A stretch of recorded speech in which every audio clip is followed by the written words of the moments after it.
Hey everyone, welcome back to my channel. It's me, Tiffany. Today I'm going to be talking to you guys about my experience being a new grad nurse in a pandemic. So I got off of orientation in March of 2020. And that's when the whole lockdown happened. That's when this whole COVID stuff started going down. So let's go ahead and just dive into it and the timeline and the time frame and how I felt and where we are right now. So the first time I ever heard about COVID was obviously on the news, and it was around December we started hearing about this whole outbreak, this virus outbreak, but we didn't think much of it because it wasn't affecting us at the time. I remember our first ever COVID scare or COVID patient, possible COVID patient that we got was, I think it was in December, late December or January. And I was still on orientation. Yeah, I'm pretty sure it was January. I was on orientation because I remember exactly where I was and what happened. It was pretty much this patient who came in and he had flu-like symptoms, and he was worried that he might have COVID because he recently traveled from China. Not Wuhan, China, but I forgot what part of China, but he was having the flu-like symptoms and he had just recently traveled from there. He spoke no English. Him and his family spoke no English. They were here on vacation, right? I don't know. Let's just not get into it. But he was here on vacation and he started feeling sick. So he came to the ER, wanted to get tested for COVID, and this was the first time I had ever gotten in contact with a possible COVID patient. At the time, we were so confused. We did not know what to do. We told our charge nurse, who had to talk to the infectious disease team, who had to contact the local health department. It was a whole process, but I felt so bad for the family because they were in that room for 6 hours, and at that time we didn't have the testing. Remember when there was the shortage of tests and there was certain requirements that you needed to meet before getting tested? This was before that, so we didn't even have the equipment that we needed. The equipment, I mean the test, we didn't have the test or the lab, so we had to swab him. When I say we, I meant me. We had to swab him, and then they sent the specimen to our main hospital. So we had to wait literally 6 hours. That guy had to wait 6 hours in that room. They couldn't really leave because we didn't know really the process of transmission, how easy is COVID transmitted. It was so early and so new. It was a learning process for all of us, but he thankfully ended up being COVID negative, and we were gonna just treat him for the flu, a viral syndrome, and he went home. But that was the first time that we really had to put on all our isolation gear, gown, respirator, everything, because it was a possible COVID patient. We needed to know where he flew, what city he flew from, who he came in contact with, yada yada yada. It was just so new. It's really crazy to see how much this whole thing has evolved, especially in the hospital setting. We were just seeing what was happening over there, all the stuff happening in New York and major cities, none of that had even happened yet. Then the whole lockdown in March, and that's when I had just got off orientation. And they did the lockdown, and honestly, it wasn't too bad. The whole lockdown era period was not bad at all. Our hospital was so dead, but we were prepared. We had tents outside of the hospital just in case there was a surge of patients. We had ICRA spaces in the ER just in case, we needed overflow. We had so many staff members on board, so many nurses on board. We had a surge nurse, ICRA nurse. It was it was pretty awesome how staffed we were, honestly. But we really didn't need it. It was good because it was slow. We weren't seeing that many COVID patients, or patients in general, meaning people who were actually coming to the ER. It was because they were actually sick. So people were staying home like they were supposed to. We were getting free food. It was nice. And as a new grad nurse, being in the ER, it was nice, the volume not being so like high, especially because before when I was on orientation, like it was like normal, like we were busy, like normal. So I was like with my preceptor learning, it was busy, yada yada yada. Then once I got off of orientation where it was like really slow, I feel like it was good because since I was still new and the environment, like it was a little more slower than usual, it was a good time for me to just like develop my skills and just learn how to be on my own and by myself. And I have to say that it was just a learning experience for all of us. We obviously, like, I don't even know, when was the last pandemic? Was the swine flu pandemic? Because I don't even remember. I was little, so I don't remember. But yeah, it was a learning experience for all of us. The whole wearing your isolation gown, donning and doffing, and it was honestly kind of annoying because whenever there was a potential COVID, like PUI is what we call them, person under investigation, whenever there was a COVID PUI, like they would get a whole freaking workup, like a whole sepsis workup. They would come in saying that they have shortness of breath, but their oxygen saturation was like 100. And because they said shortness of breath, they needed to get an EKG. Everybody was worried. So they literally, like every person that came in with possible COVID or like COVID-like symptoms, they would get a whole workup. And that, a whole like sepsis workup is just, it's so much.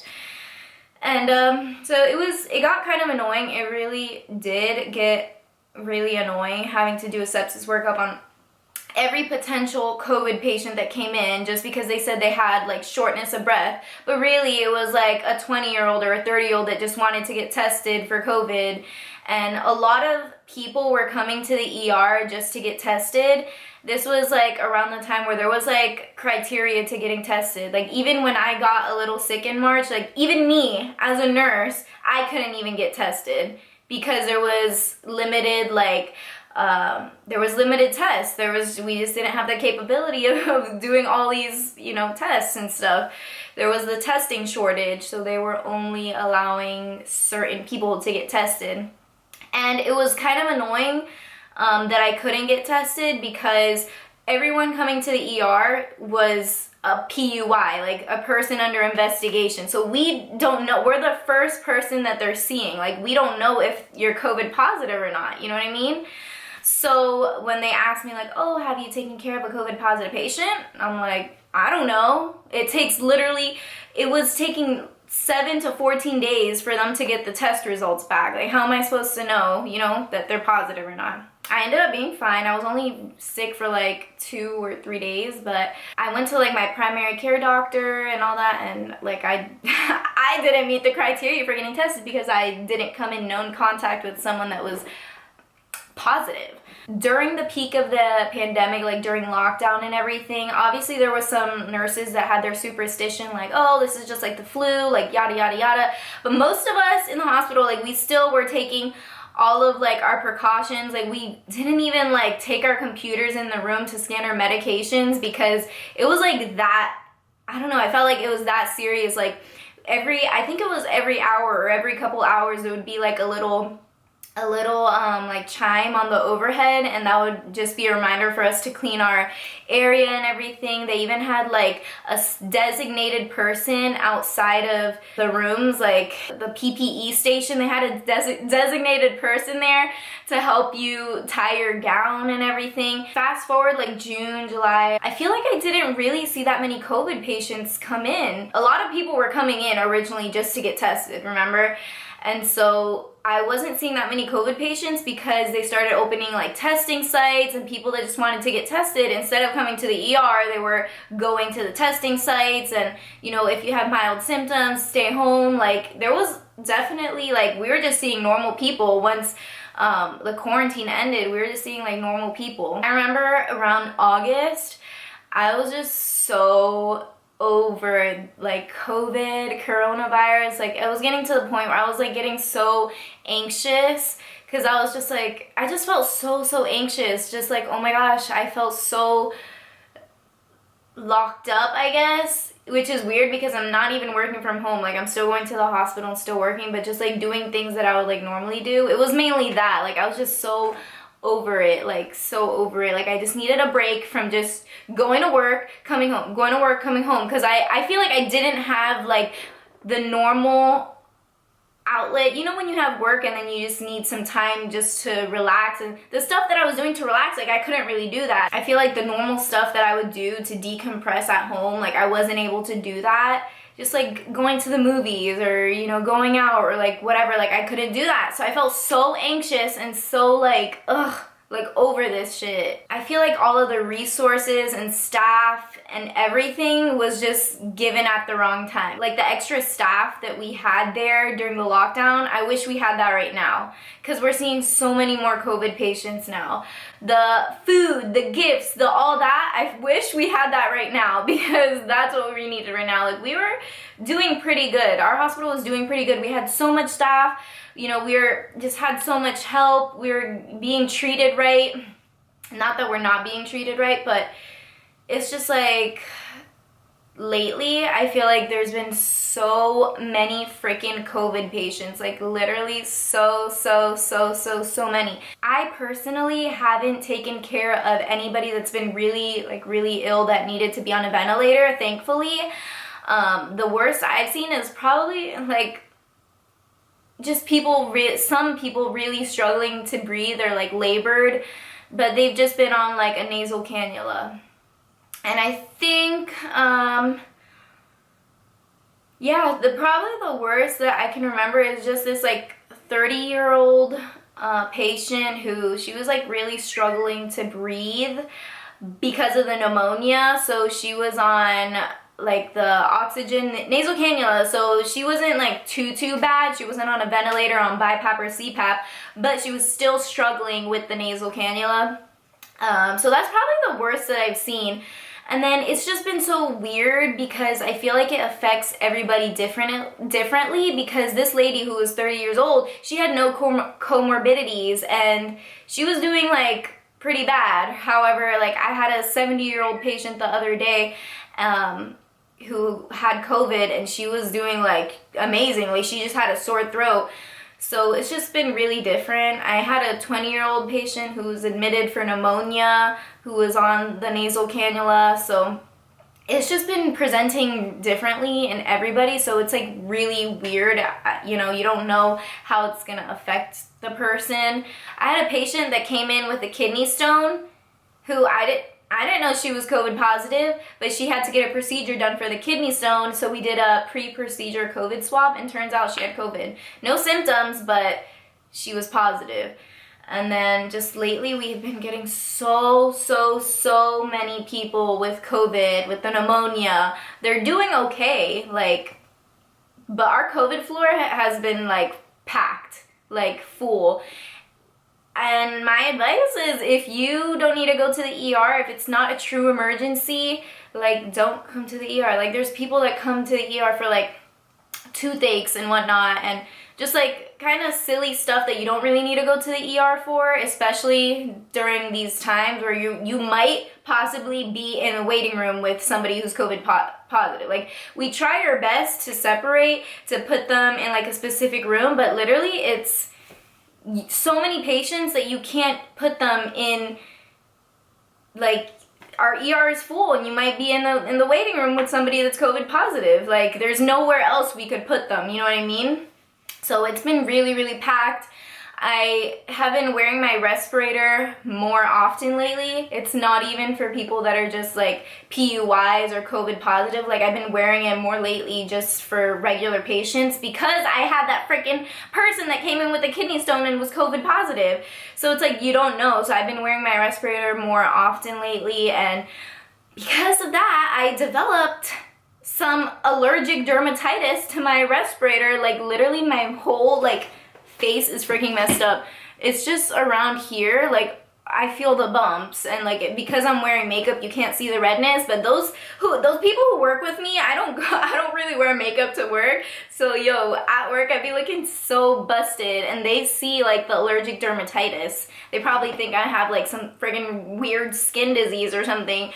But yeah, I just have, and I know it's from the respirator because it flares up after the days that I work, and it's super red, and like I have like a little rash, and it's only around here where I have the respirator. So I know it's from the freaking respirator. And when I wear the respirator, it really bothers me. But I just got fit tested, and it's for the, you know, the turtle shell small. So that's the one that I wear, and it's really annoying because my face has gotten so freaking messed up from wearing masks all day and the respirator now that I have this freaking allergic dermatitis. Right now, I feel like it's just become normalized, so we're not as scared as we were during the lockdown and during the beginning of this whole pandemic, because I think we see that, I don't know, I personally think like it's just been different, presenting differently in everybody. So some people just have flu-like symptoms and it's basic and whatever, but then some people have the pneumonia, and I really think it's the pneumonia that freaking messes everybody up. So I've just been, you know, just dealing with it. You know, it's not, now when I have a COVID patient, I'm just like, at first I'm like, oh my God, like COVID. Now I'm just like, okay, whatever, let's hurry up and get them out of here. But we in the ER, we're still like, you know, taking our precautions, wearing our respirators, cleaning everything. After every person that like is COVID positive, they terminally clean the room. So they clean the room from top to bottom. And yeah, so we're just trying our best. It would really be nice to have the extra help now, because I feel like we're so, especially night shift is like so short staffed. I think it's funny when people are like, do you guys have COVID patients here? And I'm like, no, of course not. Like, duh, of course we have COVID patients. There's a freaking pandemic. And thankfully, respiratory therapists exist, because RTs, we love you. Like, so helpful. The lab people that help. It's just really a team effort. And I'm glad that now that we've seen this whole thing, like up to now, doctors are realizing that, you know, they don't have to do a septic workup on every patient. Like, depending on their comorbidities, okay, they can get a chest x-ray, COVID swab, they're young, they don't have any comorbidities, chest x-ray looks like they might have pneumonia, but we can discharge them with antibiotics. There is like a home monitoring program that my hospital has that will send them home with a thermometer and a pulse ox. Like, that's so helpful, so we don't have to admit everybody in the hospital, because even given those patients that are like simple and we can do the home monitoring on them, like we still are having so many people that have to be admitted into the hospital, and then the COVID unit is full and we have to hold them in the ER, and then that like just creates a backup, and it's just a lot sometimes. There are definitely some days where they're really rough, and I remember, I think it was like last week, where I had a day where I'm like, oh my gosh, I could cry right now. Like, I literally could freaking cry because I'm so busy and I don't have any help, like, at all. And we try to help each other. When you have your partner, we try to help each other, but when they're busy and you're busy, you can't really help each other. So sometimes it's overwhelming, but I'm thankful that I have learned everything that I have right now, so I know who to go to. I know like what are my resources, and that's the main thing when you're a new grad nurse, is you need to know who your resources are. If you have a question about a medicine, call the pharmacy. We have a pharmacist in the ED. If you have a question about something, ask another nurse, a more seasoned nurse. Ask your charge nurse, like ask a doctor. Never be afraid to ask questions, and yeah, and just try to help your partner, and your partner will try to help you. And that's pretty much it. I'm just thankful that, you know, me, my family, my friends have been okay for now. And yeah, but just try to stay healthy, keep washing your hands, keep wearing your mask, and eat your antioxidants and your vegetables and your fruits. I have been obsessed with pomegranate and grapefruit. Those are like two great superfoods that have a lot of antioxidants. I've been eating my elderberry, just drinking a lot of water, and just trying to stay as healthy as possible, but keeping myself sane at the same time with a little That's it for this video. Hope you guys liked it. If you did, give it a thumbs up, and I will talk to you guys later. Bye.